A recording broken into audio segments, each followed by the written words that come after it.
नमस्कार, आप देख रहे हैं खबरदार। मैं हूं श्वेता सिंह। सबसे पहले खबरों को खबरदार के लेंस से देख लेते हैं। आज भारत की स्वर्णिम विजय के उत्सव का दिन है। आज का दिन पाकिस्तान की कुटिलता और घमंड के टुकड़े टुकड़े होने का दिन है। 1971 के युद्ध में पाकिस्तान पर भारत की विजय इतिहास के सबसे तेज सरेंडर से जुड़ी है।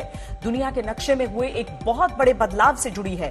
भारत के वीरों का पराक्रम ऐसा था कि एक नया देश अस्तित्व में आ गया था और भारत ने जीत के बावजूद अपनी उदारता दिखाई थी और पूर्वी पाकिस्तान पर कब्जा नहीं किया था। 93,000 और सरेंडर, पाकिस्तान इन दो शब्दों और इनसे जुड़ी शर्मिंदगी को कभी भूल नहीं पाया।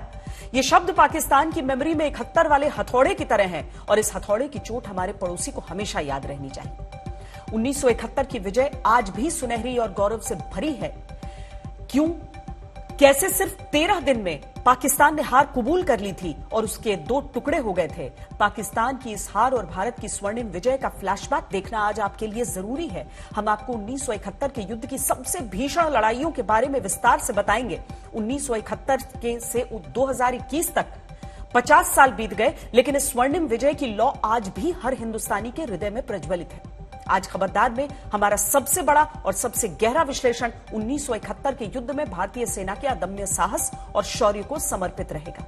इसके बाद 3 महाद्वीपों से कोरोना के ओमिक्रॉन वेरिएंट की विश्वव्यापी रिपोर्ट आपको दिखाएंगे। अमेरिका और ब्रिटेन से लेकर भारत तक हमने ओमिक्रॉन से जुड़ी तमाम नई जानकारियों और अपडेट्स को ट्रैक किया है। हम आपको उस देश के बारे में भी बताएंगे जहां ओमिक्रॉन की दहशत के बीच बच्चों को वैक्सीन लगने लगी है। भारत में अभी अमेरिका और ब्रिटेन की तरह ओमिक्रॉन ब्लास्ट जैसी स्थिति तो नहीं आई है, लेकिन सरकार, सिस्टम और लोगों के मन में इसे लेकर चिंताएं और आशंकाएं बढ़ गई हैं। ऐसे में ओमिक्रॉन से जुड़ी किसी भी खबर और जानकारी को नजरअंदाज नहीं किया जा सकता।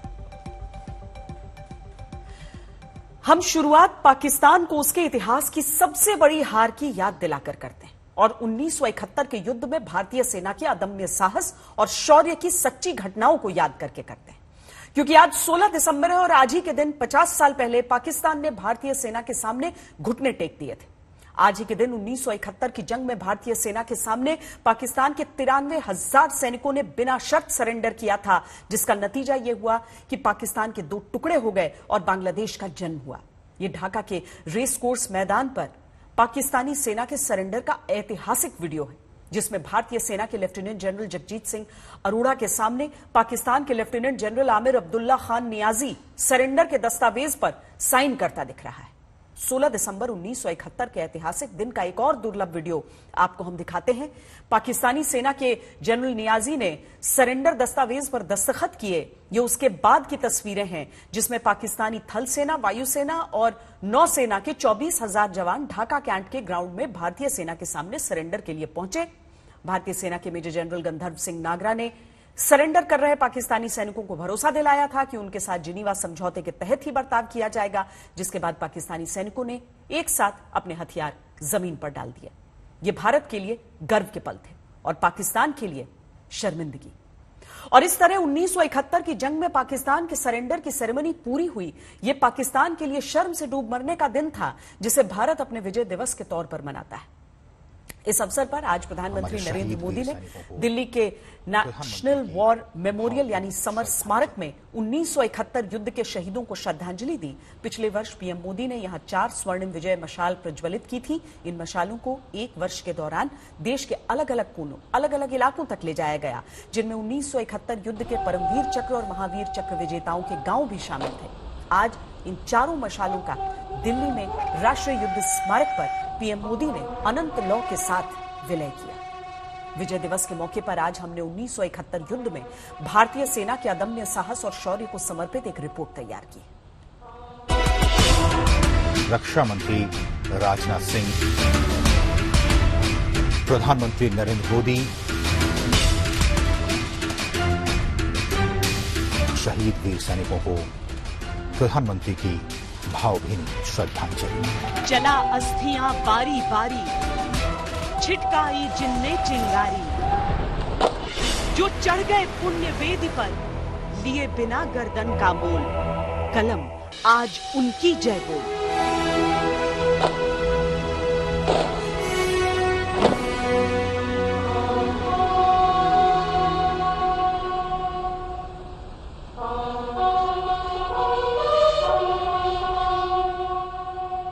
ये सिर्फ एक युद्ध नहीं था, बल्कि एक नया देश भी उस वक्त बना। जीत जो है सिर्फ आर्मी की नहीं, बल्कि तीनों सेनाओं की जीत थी।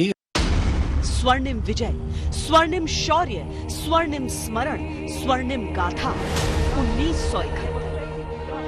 पूरे एक वर्ष तक भारत से लेकर बांग्लादेश तक उस पराक्रम का जश्न रहा जब हिंदुस्तान ने दुनिया का नक्शा बदल दिया, जब 13 दिनों में पाकिस्तान को घुटने टेकने पर मजबूर कर दिया था, जब पाकिस्तान के 93,000 सैनिक लाचार युद्ध बंदी बने थे। जब मैं ये 93,000 पाकिस्तान सिपाही और उनकी फैमिलीज वगैरह ले आया, तो फिर मेरी फर्ज थी कि उनको संभालना।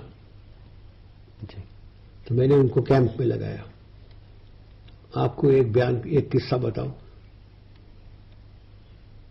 इनको मैंने जो कैंप में लगाया, 5,000 यहां, 4,000 यहां, 6,000 यहां, और मैं जाया करता था मिलने।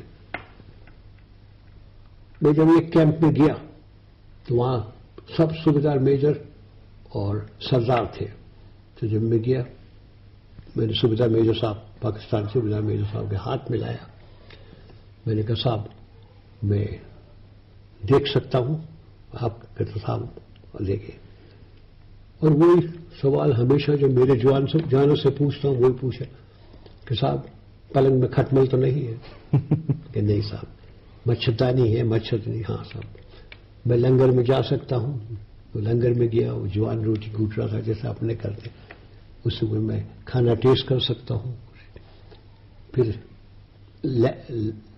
लेट्रीन में गया, वहां पाकिस्तानी काम करता था, मैंने हाथ मिलाया। उसने इनकार किया, मैं क्यों मेरे साथ हाथ भी नहीं मिलाएगा? तो उसने हाथ मिलाया। जब हम वापस आ गए तो वो सूबेदार मेजर साहब मुझे कहते हैं कि हुजूर आप गुस्ताखी माफ करेंगे? मैं कहा, आप सूबेदार मेजर साहब हैं, जो मर्जी है कहें। कहते अब हमें मालूम हो गई साहब कि आपकी फौज क्यों जीती है। आप आए, आपने हमसे पूछा खाना ठीक है, खटमल तो नहीं है, मच्छरदानी है वगैरह। हमारे साहब लोग ऐसा नहीं करते, वो अपने आप को नवाबजादे समझते।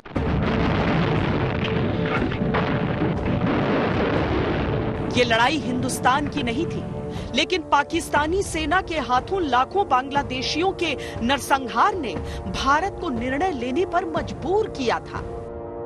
तुलना कीजिए इन दो तस्वीरों की। अमेरिकी सेना भी मानवता का युद्ध लड़ने ही अफगानिस्तान गई थी। 20 साल लग गए, उसके बाद अंतिम सिपाही सर झुकाए हार कर लौटा था। तुलना में ध्वस्त पाकिस्तानी टैंकों पर नाचते भारतीय सैनिकों को देखिए। केवल 13 दिन में पाकिस्तान को हराकर बांग्लादेश के नागरिकों को आजाद करके झूमते हुए बाहर निकली थी भारतीय सेना। इसीलिए आज बांग्लादेश भी झूमा और इस बात को अच्छी तरह समझकर कि उसकी स्वतंत्रता में भारतीय सूरमाओं का कितना बड़ा योगदान था। As our nations develop and our friendship further deepens, let us continue to work together towards realizing the dreams of our peoples. Pakistan के लिए इससे करारी हार हो ही नहीं सकती थी। उसने अपनी आधी जमीन गंवाई, उसकी अर्थव्यवस्था तहस नहस हो गई, दक्षिण एशिया में उसका रुतबा तार तार हो गया। उसने अपनी आधी जल सेना, चौथाई वायु सेना और 1/3 सेना को इस युद्ध में गंवा दिया था। उस वक्त कोई भी दूसरा देश होता तो एक पल के लिए जीती हुई जमीन की ओर देखता, विचार करता, पर यह हिंदुस्तान था। भारत ने कब्जा तो दूर, ढाका में तिरंगा तक नहीं फहराया। टाउन्स डिफेंड करेगा, सो इसलिए हम लोग प्लान किया कि we will bypass the towns. कोई टाउन ने हमला करेगा, हम सीधा जाएगा जाकर। So we bypass the towns in our plans. So that was the key factor. We did not capture Chittagong nor Khunna, but went straight for Dhaka, bypassing all the towns. मैंने शुरू से लेकर के अंत तक मैंने देखा था वो साइन करें। हमने ये भी देखा था कि कितने पेन साइन लिखने लायक थी, जितने पेन लायक थे। अल्टीमेटली एक जर्नलिस्ट का पेन ने ही उन्होंने साइन किया था। ये हमारे एक जर्नलिस्ट बैठे हैं, मेरे मिस्टर सेन जो है, मेरे का उन्होंने पेन निकाल करके उसको दिया था। उसी ने पहला ये तो गोल्ड पेन का था, सेकंड ये पता नहीं, तीसरा पूरा ये है कि नियाजी और जगजीत सिंह साहब का सिग्नेचर इसी पेन से हुआ था। सेनाओं की तुलना करके दुनिया अपनी सूची बनाने के लिए स्वतंत्र है, लेकिन एक ऐसी सेना जो निर्णायक जीत दर्ज करने की युद्ध कला जानती हो, जो मानवता के लिए लड़ती हो, जिसका रण कौशल अभूतपूर्व हो, वो सेना दुनिया की सर्वश्रेष्ठ सेना ही कहलाएगी। जय हिंद की सेना। 1971 के युद्ध में पाकिस्तान को भारतीय सेना ने जल थल नभ हर मोर्चे पर धूल चटाई थी। भारत के वीर जवानों ने ऐसे रणकौशल का परिचय दिया कि केवल 13 दिन में पाकिस्तानी सेना के पास आत्मसमर्पण के अलावा दूसरा विकल्प नहीं बचा। आज हमने 1971 के युद्ध में लड़ी गई उन भीषण लड़ाइयों का रिकैप तैयार किया है, जिन्हें पाकिस्तान को भारतीय सेना के आगे घुटने टेकने पर मजबूर किया था।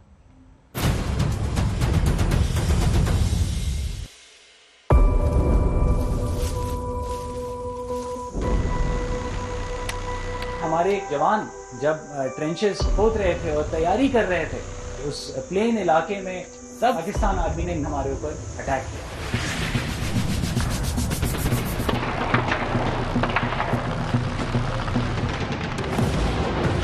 पैदल सेना होकर के अपने आरसीएल गन से महज 25 मीटर से एक दुश्मन के टैंक को बर्बाद करना और उस टैंक के कमांडर को भागते हुए मारकर गिराना, ये हमारे जवानों की बहादुरी को दर्शाता है। बड़ा सक्सेस ये माना जाता है कि इसमें दुश्मन के 14 ऐसे चैफी टैंक हमने बर्बाद किए। ये पाकिस्तानी क्रूरता को दिया गया भारतीय सेना का पहला जवाब था। एक ऐसी भीषण लड़ाई जिसने शुरुआत से पहले ही 1971 युद्ध का रुख तय कर दिया था। एक ऐसी लड़ाई जो जमीन से लेकर आसमान तक लड़ी गई। एयर बैटल में दुश्मन के 2 सेबर जेट्स गिराए गए। एक ऐसी लड़ाई जिसने पाकिस्तान को इमरजेंसी लगाने पर मजबूर कर दिया। Situation created by the Indian aggression is leading the two countries to a point of no return. एक ऐसी लड़ाई जहां पकड़ा गया था पाकिस्तान का पहला युद्ध बंदी। ये लड़ाई थी गरीबपुर की।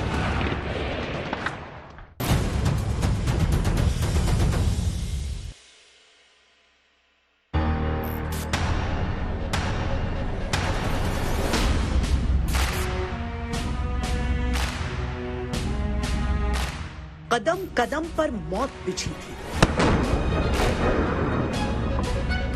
हिल्ली के जमीनी भूभाग का गहराई से पता नहीं था। कदम कदम विश्वास भरा था। जिस वक्त हमारे पलटन के जवानों को इस बात का पता चला कि हमें दुश्मन की धरती पर जाने का मौका मिला है, तो युद्ध के लिए उनकी भुजाएं फड़कने लगी। अरोड़ा साहब ये बात सुन के बहुत खुश हुए। वो लड़ाई के दौरान हर कदम पे जवानों के साथ खड़े थे। कहते हैं जब वो संबोधित करते थे तो मुर्दे भी अपने कब्रों से खड़े हो जाते थे। ये जांबाज commanding officer full lights on करके जीप में फॉर्मिंग अप प्लेस में आते हैं। 1971 के युद्ध की सबसे खूनी जंग ये एकलौती ऐसी लड़ाई थी जहां पर एक ही जंग के लिए 3-3 महावीर चक्र प्रदान किए गए।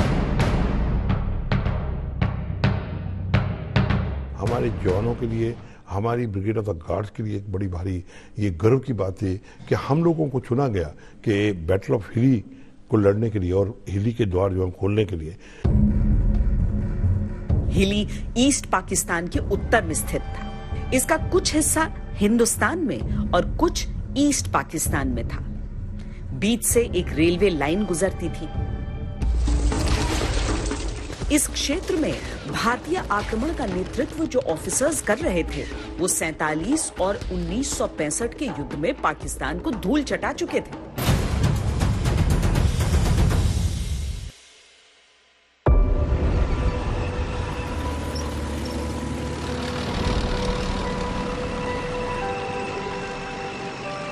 Alpha for delta over. Alpha for delta हमारी पोस्ट की तरफ भारी तादाद में टैंक आते हुए दिखाई दे रहे हैं। ओवर।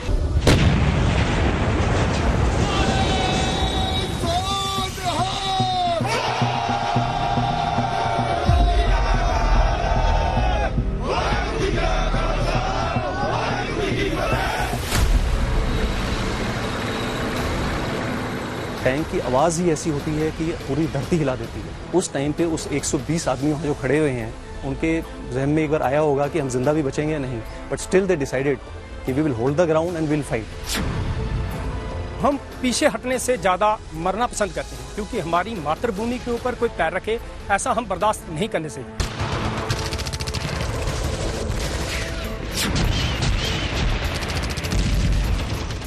हमारे जवान कम थे, लेकिन हमारे जवानों के जो हौसले थे वो पूरी तरह से बुलंद थे।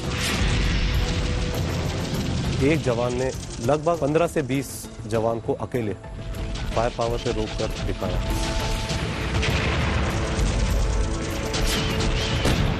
टैंक के सामने आमने सामने अगर आप माइन बिछाने का मादा रखते हैं, आप हिम्मत रखते हैं, इस देश के लिए हिम्मत रखते हैं, अपनी पलटन के लिए हिम्मत रखते हैं।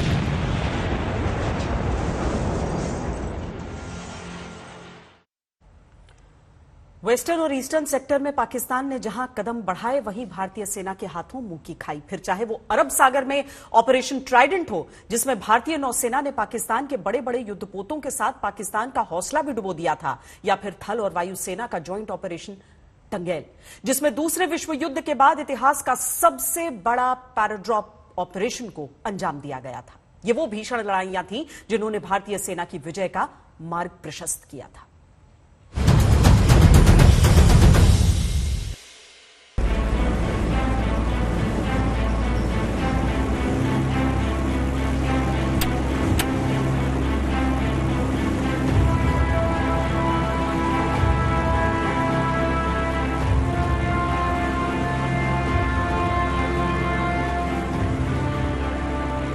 जब एयरबोर्न ऑपरेशन जिस दिन हुआ था तब तक पाकिस्तान ने कोई फैसला नहीं किया था सरेंडर करने का। ये सरप्राइज था बेसिकली। पाकिस्तान ट्रूप शायद उन्होंने सोचा होगा बटालियन ग्रुप आ गया या ब्रिगेड ड्रॉप हुआ है। केवल जीत नहीं, दबदबा। जैसे ही दरवाजा खुला सबसे पहले मैं था। जब हमने नीचे देखा तो वहाँ पे कोई भी मुझे ऐसा ग्राउंड ओपन नहीं मिला जहाँ कि मैं डीजल मार्क कर सकता हूँ। ये एक ऑपरेशन आजाद भारत की इतिहास में एक लौती एयरबोर्न असॉल्ट ऑपरेशन है। दुश्मन के लिए सिर्फ हार नहीं, खौफ।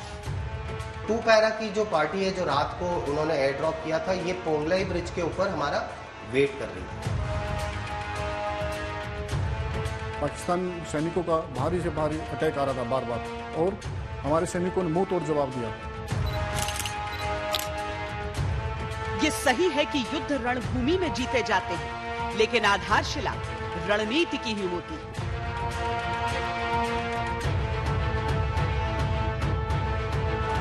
ये पहली बार हिंदुस्तान में पहली बार ऑपरेशन हुआ इतने बड़े लेवल पे। पाकिस्तान की जो सैनिक थे उनका एक्चुअली पूरा मनोबल टूट गया था, और लगभग 350 लोगों ने वहीं पे बटालियन के आगे, एक छोटी टोली के आगे 350 लोगों ने अपने हथियार रख दिए और सरेंडर कर दिया।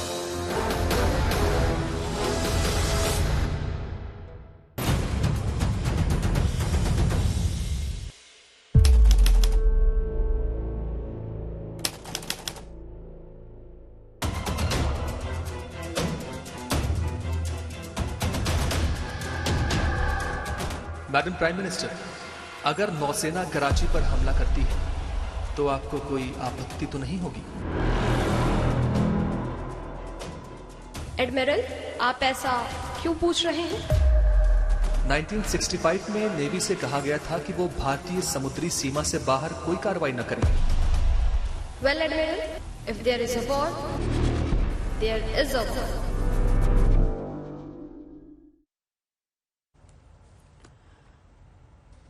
उन्नीस 1971 की जंग में हार मानकर 93,000 पाकिस्तानी सैनिकों ने भारतीय सेना के सामने बिना शर्त घुटने टेक दिए।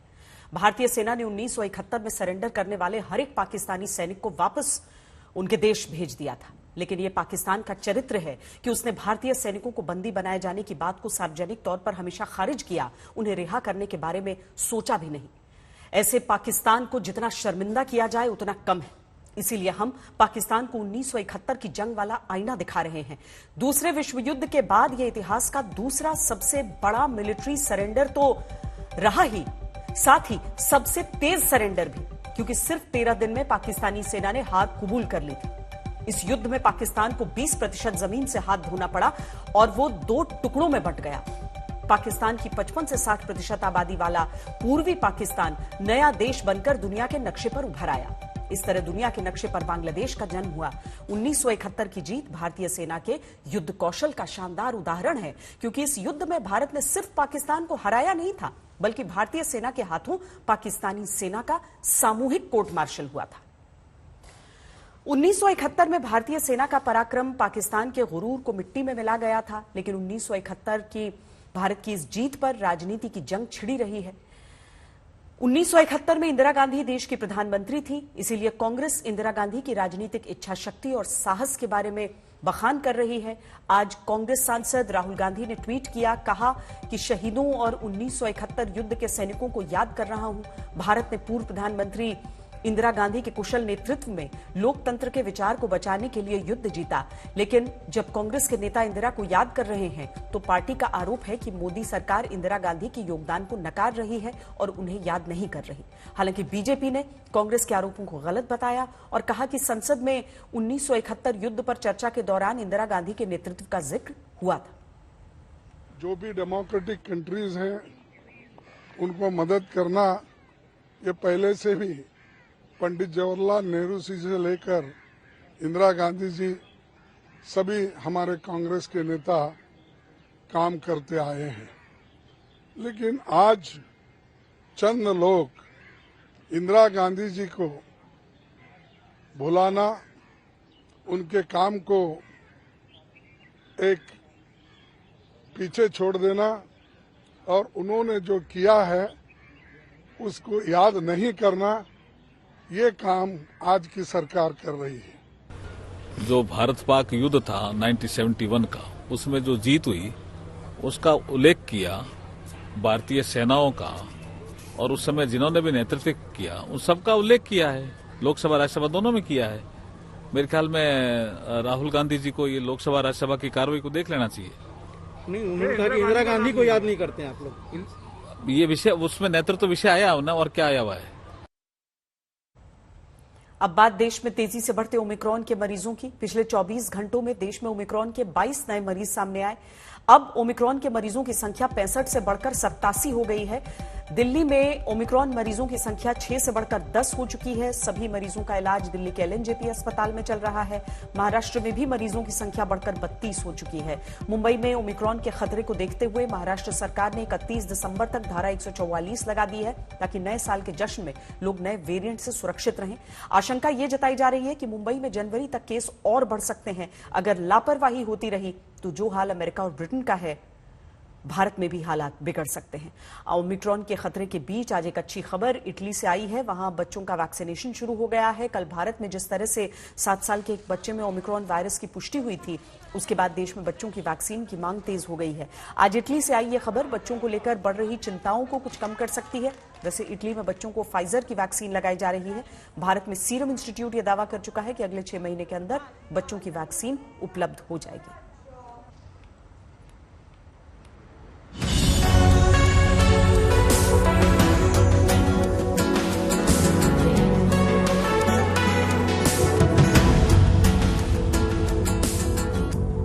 पूरी दुनिया में ओमिक्रॉन की दहशत के बीच इटली की राजधानी से आई ये तस्वीरें बहुत राहत देने वाली हैं। इटली में बच्चों को वैक्सीनेशन शुरू हो चुका है। ओमिक्रॉन वेरिएंट के आने के बाद बच्चों की वैक्सीन की मांग बहुत तेजी से बढ़ गई थी और इसे देखते हुए यूरोपियन यूनियन ने बच्चों के लिए फाइजर वैक्सीन को मान्यता दे दी है। अब इटली में 5 से 11 साल के बच्चों के वैक्सीनेशन शुरू हो चुका है। इन बच्चों को फाइजर कंपनी की वैक्सीन लगाई जा रही है, जिसमें पहली और दूसरी डोज में 21 दिनों का अंतर रखा जा रहा है। बच्चों की दोनों डोज की मात्रा 10 माइक्रोग्राम रखी गई है, यानी 5-5 माइक्रोग्राम की हर डोज होगी, जबकि बड़े लोगों को 30 माइक्रोग्राम की दोनों डोज लगाई जाती है। Allora, in questo momento c'è una risposta importante perché abbiamo visto che fino a ieri कल के मुकाबले हमें अच्छा रिस्पांस मिल रहा है। बहुत थोड़े से समय में 60,000 में से 24,000 बुकिंग हो चुकी है और मुझे भरोसा है कि ये बढ़ेंगी। हमें बच्चों को वैक्सीन जरूर लगानी चाहिए, क्योंकि वैक्सीन ही उन्हें और उनके परिवार को वायरस से बचा सकती है। perché questo protegge loro e protegge le famiglie। एक तरफ बच्चों को वैक्सीन तो दूसरी तरफ बूस्टर डोज की बढ़ती मांग। ओमिक्रॉन वेरिएंट से बचने के लिए ब्रिटेन की सड़कों पर लगी ये लंबी लाइन बूस्टर डोज के लिए है। अब तक की रिसर्च में ये बात साफ हो चुकी है कि मॉडर्ना और फाइजर वैक्सीन का असर ओमिक्रॉन के सामने कम हो रहा है, इसलिए बूस्टर डोज की मांग बढ़ गई। इसके अलावा पिछले 24 घंटे में ब्रिटेन में हुए कोरोना ब्लास्ट ने पूरे देश को हिला दिया है। ब्रिटेन में अब तक सबसे ज्यादा 78,610 केस पिछले 24 घंटे में आए। इसके अलावा करीब 10,000 ओमिक्रॉन के मरीज मिल चुके हैं। ब्रिटेन के स्वास्थ्य विभाग के अनुसार अब तक देश में 1 करोड़ से ज्यादा लोग संक्रमित हो चुके हैं, जबकि ब्रिटेन की कुल आबादी लगभग 6 करोड़ 70 लाख है। That we began this week with the biggest vaccination Monday ever in England, and yesterday the biggest booster day yet, with more than 650,000 boosters delivered across the whole UK. In total, we've boosted more than 45% of all adults in England, including more than 88% of those aged 70 or over. But already, the pace of rollout across the 4 nations is such that the UK as a whole now has twice as many boosters per head as the EU, and more than twice as many as the United States. Britain की ही तरह America में भी लोग Omicron से डरे हुए हैं। पिछले 24 घंटे में 36,590 कोरोना के केस सामने आ चुके हैं, जबकि पिछले 7 दिनों में नए मरीजों की संख्या 1,20,000 और मारे गए लोगों की संख्या 1,279 हो चुकी है। अमेरिका में सबसे खराब हालत इस समय मिशिगन में है, जहां अस्पतालों में बेड की कमी देखी जा रही है। भारत में कोरोना की तीसरी लहर ना देखनी पड़े, इसके लिए सरकारें अपने अपने स्तर पर तैयारियों में जुट गई है। दिल्ली में तीसरी लहर को लेकर अस्पताल तैयार किए जा रहे हैं, तो मुंबई में धारा 144 के जरिए भीड़ पर काबू करने की तैयारी कर ली गई है। हमारे पास जो नए पेशेंट आए हैं 6 पहले थे और 4 पेशेंट्स जो ओमिक्रॉन पॉजिटिव आए हैं, उसमें से 2 मेल हैं और 2 फीमेल हैं, और अभी सारे के सारे पेशेंट स्टेबल हैं। जी, कोई सीवियरिटी किसी में नहीं है? नहीं, सीवियरिटी नहीं। एक पेशेंट को थोड़ा सा गले में थोड़ा सा खराश है, अदरवाइज सारे पेशेंट स्टेबल हैं, एसिम्टोमेटिक हैं, किसी को ऑक्सीजन का रिक्वायरमेंट नहीं है, और अभी हमने उनको आइसोलेशन वार्ड में रखा है। इन जो 4 पेशेंट्स हैं, 1 patient is from UK, 1 from Dubai, 1 from south Africa and 1 from Sweden. 4 वहां से ये यात्रा करके एयरपोर्ट पे दिल्ली से हमारे पास आए। महाराष्ट्र में ओमिक्रॉन विस्फोट को देखते हुए नए साल से पहले यानी 31 दिसंबर तक मुंबई में धारा 144 लगा दी गई है। सरकार को डर है कि कहीं क्रिसमस और नए साल के जश्न के बीच ओमिक्रॉन जैसा सुपर स्प्रेडर बेकाबू न हो जाए। मुंबई पुलिस ने ये सख्त हिदायत दी है मुंबई वासियों को कि हर कीमत पर कोविड अप्रोप्रिएट बिहेवियर का पालन करना है। अब धारा 144 लगाई गई है, इसका सीधा सीधा मतलब ये है कि क्रिसमस सेलिब्रेशंस पर और न्यू ईयर सेलिब्रेशंस पर मुंबई पुलिस की खासी पैनी नजर रहेगी। धारा 144 लगाए जाने के साथ ही पुलिस सक्रिय हो गई। मुंबई में जगह जगह पर नाके लगाकर पुलिस ये जांच करने में जुट गई है कि शहर में पार्टियों का दौर तो नहीं जारी है और लोग मास्क लगा रहे हैं या नहीं।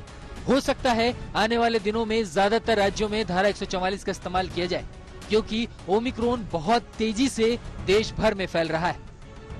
पंकज उपाध्याय के साथ ब्यूरो रिपोर्ट, आज तक। दुनिया भर के एक्सपर्ट्स का मानना है कि कोरोना के नए वेरिएंट ओमिक्रॉन पर वैक्सीन बेअसर हो सकती है। इस तथ्य को गहराई से समझने के लिए ब्रिटेन की ऑक्सफोर्ड यूनिवर्सिटी ने एक स्टडी की है, जिसमें फाइजर और मॉडर्ना वैक्सीन की एफिकेसी की जांच की गई है। ऑक्सफोर्ड यूनिवर्सिटी के अनुसार ये दोनों वैक्सीन ओमिक्रॉन के खिलाफ कम कारगर हैं। इस स्टडी के लिए वैज्ञानिकों ने वैक्सीन की सेकेंड डोज ले चुके लोगों में 28 दिन के बाद एंटीबॉडी लेवल चेक किया। इसमें कई लोगों में तो एंटीबॉडीज की संख्या 30 गुना कम पाई गई, जो ओमिक्रॉन को रोकने में कारगर नहीं है। हालांकि फाइजर और मॉडर्ना दोनों ही कंपनियां वैक्सीन को ओमिक्रॉन के हिसाब से बदलने पर काम कर रही हैं। मॉडर्ना का दावा है कि 60 से 90 दिनों के अंदर नई वैक्सीन की क्लिनिकल टेस्टिंग कर ली जाएगी। लेकिन फिलहाल ये बात साफ हो गई है कि वैक्सीन की दोनों डोज लगवा चुके लोगों में भी ओमिक्रॉन इन्फेक्शन का खतरा बढ़ सकता है। हालांकि इस स्टडी को भारत से जोड़कर देखना थोड़ा जल्दबाजी होगा, क्योंकि फाइजर और मॉडर्ना दोनों आरएनए वैक्सीन है, जबकि भारत की कोविशील्ड और कोवैक्सीन दूसरी तकनीक से बनाई गई वैक्सीन है। इस बीच भारत में बूस्टर डोज की चर्चा शुरू हो चुकी है। केंद्र सरकार ने देश में समाज सुधार से जुड़ा एक बड़ा कदम उठाया है। केंद्रीय कैबिनेट ने लड़कियों के विवाह की न्यूनतम उम्र 21 वर्ष करने के प्रस्ताव को मंजूरी दे दी। यानी अब लड़कों की तरह ही लड़कियों की शादी की आधिकारिक उम्र 21 साल होने जा रही है। भारत में किसी को बालिग कहे जाने की उम्र 18 है, लेकिन शादी के मामले में लड़कों की न्यूनतम उम्र 21 और लड़कियों की 18 साल रखी गई।